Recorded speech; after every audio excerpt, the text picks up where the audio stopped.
கிட்டத்தட்ட ஒரு 1-2 மாதம் முன்னாடி அந்த 1020 கோடி பிரச்சனை வந்தது. அதுக்கப்புறம் ஒரு 450 கோடி இஷ்யூ வந்தபோது பேசணும். அதாவது நாம் வந்து எஃப்ஐஆர் இருக்கணும், இல்லைனா நீதிமன்றம் சொல்லணும். அப்போ தான் ஈடியால் போய் எதுவும் பண்ண முடியும். எஃப்ஐஆருக்கு முறையாக கேட்டாங்க, இவங்க பண்ணுற மாதிரி இல்லை.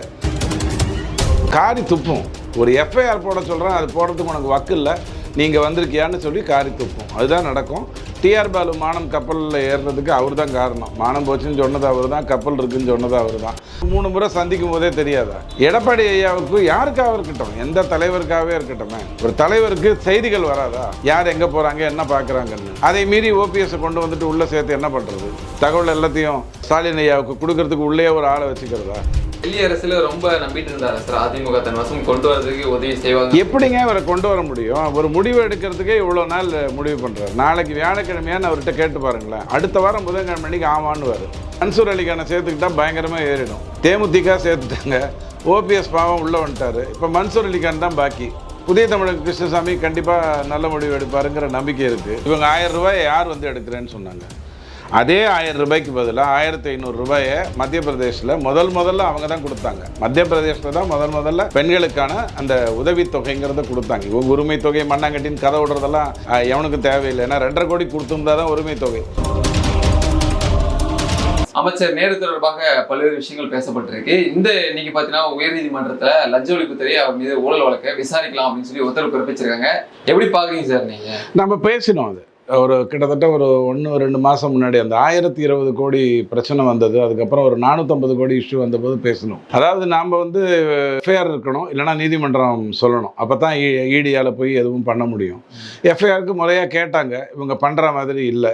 டிஏஜிக்கு திடீர்னு தலையில் கால்வலியும் காலில் தலைவலியும் வந்து பிரச்சனையாகி போச்சு. அதுக்கப்புறம் நீதிமன்றம் தானே இறங்கிச்சு. ஸோ இது வந்து இப்படித்தான் நடக்கணுன்ற முடிவை முதல்வர் தான் எடுத்தார். யாரையும் பின்தங்க விட மாட்டேன்னு சொன்னார். நேருவை தான் பின்தங்க விடுறாரு. இல்லை சார், இப்போ அவசரமா உச்சநீதிமன்றத்துக்கு நாடி இருக்காங்க திமுக அரசு சார்பாக அமைச்சர் நேரு. எப்படி சார் இதை பார்க்குறது? ஒன்றுமே பண்ண முடியாது. உச்சநீதிமன்றம் துப்பும், காரி துப்பும். ஒரு எஃப்ஐஆர் போட சொல்கிறேன், அது போடுறதுக்கு உனக்கு வக்கு இல்லை, நீங்கள் வந்திருக்கியான்னு சொல்லி காரி துப்பும். அதுதான் நடக்கும். டிஆர் பாலு மானம் கப்பலில் ஏறுறதுக்கு அவர் தான் காரணம். மானம் போச்சுன்னு சொன்னது அவர் தான், கப்பல் இருக்குன்னு சொன்னது அவர் தான். ஆனால் நேருவை பொறுத்த வரைக்கும் கண்டிப்பாக எலெக்ஷனுக்கு முன்னாடி அவருக்கு ரொம்ப மோசமான ஒரு நிலைமை தான் வரணும். அமைச்சர் நேரு வந்து 41 தொகுதிகளுக்கு சட்டமன்ற தொகுதிகளுக்கு பொறுப்பாளராக இருக்காங்க. அதனால வீழ்ச்சியை பார்க்குறது பாஜக அப்படின்னு ஒரு குற்றச்சாட்டு ஆர்எஸ் பாரதி வைக்கிறாரு. ஏங்க, அவர் 41 தொகுதிக்கு ஜனசங்க ஆரம்பிக்கும் போதுலேருந்து இருந்திருப்பாரு. அவர்லாம் ஒரு குறுநில மன்னர். அவர் இந்த வீரபாண்டிய ஆறுமுகத்தினுடைய குடும்பம், இந்த ஏவா வேலு எல்லாம் குறுநில மன்னர்கள். குறுநில மன்னர்கள் பிறக்கும் போதே குறுநில மன்னர் தான். அதில் என்ன இருக்குது? ஸோ அதுக்கு பிஜேபி தொடங்கி பிஜேபி வந்ததுக்கு அப்புறம் தான் நடக்கணுமா? இதெல்லாம் ஒரு பெரிய விஷயமே இல்லை. அவ்வளோ பெரிய பெரிய தாதாஸ் தன்னை தொகுதியை பார்த்துக்கிறாங்களா? எத்தனையோ பெரிய பெரிய விஷயங்களெல்லாம் பார்த்துப்பாங்க. அந்த ஏரியாவில் இருக்கக்கூடிய கிரைம்ஸ் எல்லாம் கூட அவங்க தான் பார்த்துப்பாங்க. யாரை யார் குத்தணும், யாரை குத்தக்கூடாது, எல்லாத்தையும் அவங்க தான் பார்த்துப்பாங்க. அவங்க பெரிய மன்னருங்க அவங்களாம். நேரு, ஏவா வேலு, ஜெகத் ரட்சகன், 13 மன்னர்கள் இருக்காங்கல்ல, குறுநில மன்னர்கள் இருக்காங்கல்ல.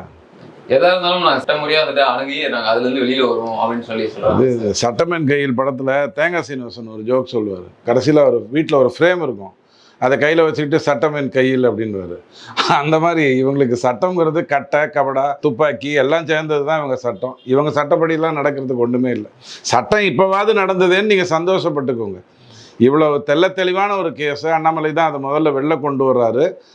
தெளிவான ஒரு கேஸு உள்ளே விட்டால் வெளில வர்றதுக்கு ரொம்ப வருஷம் ஆகும். யார் காலில் விழுந்தும் பிஜேபி ஆட்சியில் இருக்கும்போது பிரயோஜனம் இல்லை.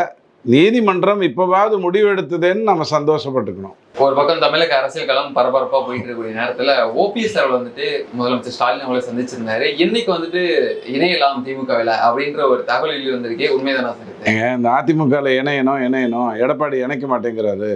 அவர் வந்து தானே இருக்கணும்னு நினைக்கிறாரு. அவர் சுயநலவாதியாக இருக்கார், துரோகியாக இருக்காருன்னெலாம் சொன்னாங்க. டிடிவி மட்டும் தனியாக கட்சி நடத்திட்டு இருந்ததுனால கூட்டணிக்குள்ளே வந்துட்டார். ஓபிஎஸ் முதல்ல இருந்தே அவர் பராசக்தி படத்தை எங்கள் அப்பா ரசிச்சிருக்காருன்னு சொன்னவர். ஜெயலலிதா காலத்தில் சொல்லுவாரா? இந்த பராசக்திக்கே சொல்ல முடியாது. அப்படி தான் அவர் இருந்திருக்க முடியும். தவிர அவர் ஹாஸ்பிட்டலில் வந்து கருணாநிதி ஐயாவை காவேரி ஹாஸ்பிட்டலில் ஒரு 12 நாள் வச்சுருந்து பஞ்சாயத்தெல்லாம் முடித்தாங்கல்ல, அந்த டைமில் அவரை பார்த்துட்டு வெளில வந்துட்டு தலைவர் நல்லா இருக்காருன்ற வார்த்தையை இவர் தான் பயன்படுத்தினார். அந்த வீடியோ இன்னைக்கு இருக்கா, அடிச்சிட்டாங்களான்னு எனக்கு தெரியாது. காரில் உட்காந்துக்கிட்டு சொன்னார். கருணாநிதி ஐயாவை தலைவர்னு சொல்கிறதெல்லாம் யாரும் பண்ணது கிடையாது. சீட்டில் சட்டசபையில் உட்கார வைக்கிறதுல தேவையில்லாத ஒரு விஷயத்தை அப்பாவை பண்ணி எடப்பாடி ஐயாவுக்கு இது கொடுத்தாங்க. யாரெல்லாம் எடப்பாடியை வந்து துரோகினோ மோசக்காரர்னோ சுயநலவாதியோ சொன்னாங்களோ அவங்கெல்லாம் தன்னுடைய செருப்பை முடிஞ்சா பிச்சுக்கிட்டு தானே அடிச்சுக்க வேண்டும். அதனால தான் இவர் திமுகக்குள்ளே போகிறார். எனக்கு ஒரு நாளில் மூணு முறை சந்திக்கும் போதே தெரியாதா? எடப்பாடி ஐயாவுக்கு யாருக்காக இருக்கட்டும், எந்த தலைவருக்காகவே இருக்கட்டுமே, ஒரு தலைவருக்கு செய்திகள் வராதா? யார் எங்கே போகிறாங்க, என்ன பார்க்குறாங்கன்னு. அதை மீறி ஓபிஎஸ்ஸை கொண்டு வந்துட்டு உள்ளே சேர்த்து என்ன பண்ணுறது? தகவல் எல்லாத்தையும் ஸ்டாலின் ஐயாவுக்கு கொடுக்கறதுக்கு உள்ளே ஒரு ஆளை வச்சுக்கிறதா? இல்லை, இப்படியும் ஒரு அரசியல் மாற்றுப்பாதையை தேர்ந்தெடுக்க காரணம் என்ன சார்? ஒரு காலத்தில் அதிமுக தன்வசமாக வைத்திருக்கலாம் அப்படின்ற ஒரு முடிவெல்லாம் எடுத்துட்டு இருந்தாருல்ல. எப்படிங்க நீங்கள் ஸ்பைஸை வச்சுப்பீங்க? அட்டகத்திகளை கூட நீங்கள் வச்சுக்கலாம் கட்சியில். ஓபிஎஸ் நல்லவர், கேள்வி கேட்டால் பதில் சொல்லிடுவார்ல. அப்போ அங்கே என்ன நடந்ததுங்கிறது முன்னெல்லாம் செந்தில் பாலாஜி சொல்லிட்டு இருந்தார். மது விலக்கை கொண்டு வர வேண்டும்னு ஜெயலலிதா அம்மா முடிவெடுத்த அன்னைக்கு நைட்டு அந்த தகவல் திமுகவுக்கு போய் காலையில் கருணாநிதி ஐயா மது விலக்கை பற்றி பேசுகிறாரு. அதனால தான் அன்றைக்கி மது விலக்கை வந்து அவங்க விட்டுட்டாங்க. சரி நீயே பார்த்துக்க, நீயே பேசு அப்படின்னு சொல்லிட்டு விட்டுட்டாங்க. இந்த நீயே பேசல என்ன தெரியுமா? மது விலக்கை பற்றி யார் பேசுகிறாங்களோ அவங்களுக்கு ஓட்டு வராது. ஒரு அவசகுணமான ஒரு விஷயம் வந்து பகுத்தறிவு உள்ள திமுகவில் இருக்குது. அதனால் நீயே பேசிக்கன்ட்டு விட்டாங்க. செந்தில் பாலாஜியை அனுப்பிச்சி வச்சுட்டாங்க. ஸோ இந்த மாதிரி உளவாளிகள் நான் தான் எத்தனையோ முறை சொல்லியிருக்கேன். திமுகவுடைய ஆட்கள் சிவலோகத்தில் கூட இருப்பாங்க. இவங்களெல்லாம் உள்ளே வச்சுக்கிறது தவறு. ஓபிஎஸ் நல்லவர், அவ்வளோதான். ஓபிஎஸ் நல்லவர்னு எந்த விதத்துல சொல்றீங்க சார்? இப்போ இது வரைக்கும் நேற்று வரைக்கும் பார்த்தீங்கன்னா அதிமுக தன் வசம் கொண்டு வரணும் உயர்நீதிமன்றம் உச்சநீதிமன்றம் எல்லாம் வழக்கு தொடர்ந்து இன்னைக்கு திமுக பக்கம் போறாரு அப்படின்னா எப்படி சார் பார்ப்பீங்க? எங்க ஆர்.எம். வீரப்பன் திமுகவுக்கு போகும்போது நீங்க என்ன சொல்வீங்க? ஆர்.எம். வீரப்பன் நல்லவரா கெட்டவரான்னு யார்கிட்டயா போய் கேட்டு பாருங்களேன். எம்ஜிஆருடைய கூட இருந்து அவரால் வளர்ந்தவர் தானே ஆர்.எம். வீரப்பன். அவர் எப்படி இங்கே போனார்? அதிமுகவில் யாரால் குப்பை கொட்ட முடியாதோ, அவங்க எல்லாம் யாரெல்லாம் திருட்டுத்தனம் பண்ண முடியாதோ, தன்னிச்சையாக எதுவும் பண்ண முடியாதோ, அவங்களாம் போகிற இடம் போக்கிடம் திமுக தான். இதுக்கு வேற ஒரு உதாரணம் சொல்லணும். பழைய உதாரணம் சொன்னால் தப்பாயிடும். ஏன்னா ஓபிஎஸ் ரொம்ப நல்லவர். குட்டிச்சவர் தானேங்க திமுக, அதுக்குள்ளே போக வேண்டியதானே. இல்லை, டெல்லி அரசில் ரொம்ப நம்பிட்டு இருந்தாரு சார் அதிமுக தன் வசம் கொண்டு வரதுக்கு உதவி செய்வாங்க. எப்படிங்க இவரை கொண்டு வர முடியும்? ஒரு முடிவு எடுக்கிறதுக்கே இவ்வளோ நாள் முடிவு பண்ணுறாரு. நாளைக்கு வியாழக்கிழமையான்னு அவர்கிட்ட கேட்டு பாருங்களேன். அடுத்த வாரம் புதன்கிழமை அன்னைக்கு ஆமான்னுவார். இதை வச்சுக்கிட்டு நீங்கள் என்ன பண்ண முடியும்? ஒரு டெசிசிவ் பவர் கிடையாது. தம்பி சரியில்லை, சசிகலாவோட கூட இருக்கிறவர் தான் அவர் தம்பி. ஸோ இவரால் மட்டும் என்ன பண்ண முடியும்? நான் 3 முறை முதலமைச்சர், அதையும் வேற பொய்யா சொல்லுவாங்க. ஜெயலலிதாவால் 3 முறை முதலமைச்சராக்கப்பட்டவர்னு. ஜெயலலிதா அம்மா அனுப்பப்பட்ட பிறகு தான் இவர் 3வது முறையே முதலமைச்சரானார். 2வது முறை ஆகும்போது ஜெயலலிதா அம்மாவுக்கு அது பிடிக்கல. ஃபர்ஸ்ட் டைம் வேணால் அங்கீகரித்தாங்க. ஒரு முறை அவங்க மேடையிலே பேசினாங்க. ஸோ ஓபிஎஸ் ஐயாவை பற்றி பேசுவதை நிறுத்திக்கோங்க. அவருக்கு கரெக்டான இடம் திமுக தான். அங்கே போயிட்டு ஏதோ ஒரு வாரியமோ அல்லது ஏதோ ஒன்றத்தை வாங்கிட்டு 1-2 எம்எல்ஏக்களை மட்டும் அவர் சைட்லேருந்து வச்சுக்கிட்டு அவருடைய அரசியல் வாழ்க்கையை தொடர வேண்டியது தான். அதுதான் கரெக்டாக. அவர் பையன் ஏற்கனவே உதயநிதியோட பேசிக்கிட்டு இருந்ததெல்லாம் ஏற்கனவே வந்த தகவல் தானே. இத்தனை தகவல் எடப்பாடிக்கு தெரியாதா? அவர் வெளில வந்து சொல்லுவாரா இவங்களுக்கு திமுகவோட தொடர்பு இருக்குன்னு? சொல்லுவாரா? சொல்ல மாட்டார். யாருமே தேவையில்லாமல் ஒரு மேட்டரை ஓப்பன் பண்ண மாட்டாங்க. இப்போ டிஆர் பாலு போய் கோர்ட்டில் போய் மானம் போச்சுன்னு சொல்ல கடைசியில் கப்பலை எரிச்சு பாருங்க. அந்த மாதிரிலாம் பேச மாட்டாங்க. ரொம்ப அந்த எதேச்ச அதிகாரம் கெத்து கொழுப்பு உள்ளவங்களாம் தான் அந்த மாதிரிலாம் பண்ணுவாங்க. எடப்பாடி அமைதியாக இருந்தார், அதில் எந்த தப்பும் இல்லை. திமுக தன்னுடைய பலத்தை நாளுக்கு நாள் அதிகமாகிட்டே வந்துட்டு இருக்கு. இன்னும் மன்சூர் அலிகானை சேர்த்துக்கிட்டா பயங்கரமாக ஏறிடும். தேமுதிக சேர்த்துட்டாங்க. ஓபிஎஸ் பாவம் உள்ளே வந்துட்டார். இப்போ மன்சூர் அலிகான் தான் பாக்கி. புதிய தமிழக கிருஷ்ணசாமி கண்டிப்பாக நல்ல முடிவு எடுப்பாருங்கிற நம்பிக்கை இருக்குது. காங்கிரஸ் வெளில போகாமல் பார்த்துக்கணும். விசிகா வந்து தேர்தலை புறக்கணிக்காமல் பார்த்துக்கணும். காங்கிரஸுக்கு பின்னாடியே கம்யூனிஸ்ட் தானே ஓடிடாமல் பார்த்துக்கணும். ராமதாஸ் உள்ளே கொண்டு வந்தார்னா விசிகாவும் வேல்முருகனும் கண்டிப்பாக வெளில போவாங்க. நான் பிப்ரவரி 8 தவறாக சொல்லிக்கிட்டு இருந்தேன். மார்ச் 8 அந்த மாநாட்டில் தெரிஞ்சிட போகுது அவங்களுடைய பக்கு என்ன சொத்து என்னங்கிறது தெரிஞ்சிட போகுது. இப்போ தேமுதிக உள்ள வந்திருக்காங்க. இது பலமாக பார்க்குறீங்களா? எப்படி சார் நீங்கள் பார்க்குறீங்க? அவங்களுக்கு பயங்கரமான பலம். 2 சூட்கேஸாக ஒன்றான்னு தெரியல. அது இப்போல்லாம் பெருசாக எடுக்கலாம். 2000 இது பண்ணிட்டாங்க. ஆனால் அப்படியெல்லாம் பணமாக வாங்கியிருக்க மாட்டாங்க அவங்க. கண்டிப்பாக அது வந்து ஏதாவது ஒரு சொத்து. டிஆர் பாலுவுக்கு உலக நாடுகள் பூரா எங்கேயாவது சொத்து இருக்கும். அவருக்கு எங்கே சொத்து இருக்குன்னு அவருக்கே தெரியாது. அவர் பையன்கிட்ட தான் கடன் வாங்குறாருன்னு பாவம் அவருக்கே தெரியாது. தெரியாத ஒரு நிலையில் தெரியாத ஒரு சொத்தை எழுதி கொடுத்துருப்பாரு. அதோட மேட்டர் முடிஞ்சிருக்கும். ஏங்க நான் பலமுறை சொல்கிறேன், யாரையும் அசிங்கப்படுத்தணும் அவமானப்படுத்தணுங்கிறது என்னுடைய நோக்கம் இல்லை. ஒரு கட்சியை நடத்துறது எவ்வளோ கஷ்டங்கிறது எல்லாருக்கும் தெரியும். ஆனால் கட்சியை நடத்துவதனுடைய நோக்கமே தன்னுடைய சொத்தை பாதுகாத்துக்கிறதுக்காகவும் தனக்கு ஒரு கெத்து காட்டுறதுக்காகவும் பண்ணிங்கன்னா மிஞ்சி போனால் போலீஸ் ஸ்டேஷனில் போய் ஜாமீன் வாங்கி கொடுக்கலாம். நான் தேமுதிகலேருந்து வந்திருக்கேன், மேடம் பேசுகிறாங்க, இந்தாங்க ஜாமீன் கொடுக்கலாம். வேற என்ன பண்ண முடியும்? வாக்குகளை எப்படி சேர்த்து கொண்டு வர முடியும்? இல்ல இந்த முறை வந்துட்டு மீண்டும் திராவிட மாடல் ஆட்சிக்காக உழைக்கலாம் அப்படின்ற ஒரே காரணத்துக்காக தான் ஒன்று சேர்ந்திருக்கோம். 2016 கலைஞர் சொன்னது இப்பதான் அமைஞ்சிருக்கு அப்படின்னு சொல்றாங்கல்ல சார். இல்லைங்க, அப்போ அதுக்கப்புறம் 3 தேர்தல் நடந்தது. 19, 21, 24. 3த்துலையும் என்ன பண்ணிட்டு இருந்தாங்க? விஜயகாந்துக்கு துரோகம் பண்ணாங்களா? இதெல்லாம் தேவையில்லாத டிஸ்கஷனு. ஆக்சுவலாக நம்ம உதாரணம் கொடுத்தாலே கூட தப்பாயிடும். இப்போ வீட்டு வேலை செய்கிறவங்க உங்கள் வீட்லேயும் செய்வாங்க, எதிர்த்து வீட்லேயும் செய்வாங்க. நீங்கள் உங்களது ஒரு கூட்டு குடும்பமாக இருந்து உங்கள் வீட்டிலேருந்து ஒரு பையன் தனி கொடுத்தன வச்சுருந்தா அங்கேயும் வேலை செய்வாங்க. இதில் என்ன இருக்குது? அவங்க வேலை வந்து ஏதாவது ஒன்றுத்துல பொசிஷன் பண்ணிக்கணும். இப்போ விஜயகாந்த் படத்தை விற்றுருக்காங்க. யாருக்கு விற்றுருக்காங்க? திமுகவுக்கு விற்றுருக்காங்க. இதுக்கு முன்னாடி யாருக்கு விற்றுருந்தாங்க? அதிமுகவுக்கு விற்றுருந்தாங்க. ஒரு முறை டிடிவிக்கு விற்றுருந்தாங்க. விஜயகாந்த் படத்தை போஸ்டரில் போடுறதுக்கான உரிமை இப்போது திமுகவுக்கு கிடச்சிருக்கு. அவ்வளோதானே? குத்தகை விடுற மாதிரியான ஒரு விஷயம் தானே. இதில் என்ன இருக்குது? இப்போ தொகுதி பங்கீடுன்றப்போ எப்படி சார் இருக்க போகுது திமுக கூட்டணியை பொறுத்த வரைக்கும்? 180 சீட்டில் போன முறை நின்றாங்க. 175 180 நின்றாங்க. 133 தான் ஜெயிச்சாங்க. அவங்களுக்கு நல்லா தெரியும், ஒரு 40லேருந்து 50 சீட்டு அவங்களுக்கு ஊற்றிக்கும். எப்போதுமே திமுகவுக்கு வந்து 40லேருந்து 50 சீட்டு வந்து ஊற்றிக்கும். 130 நின்றாங்க மிகப்பெரிய கூட்டணியோட.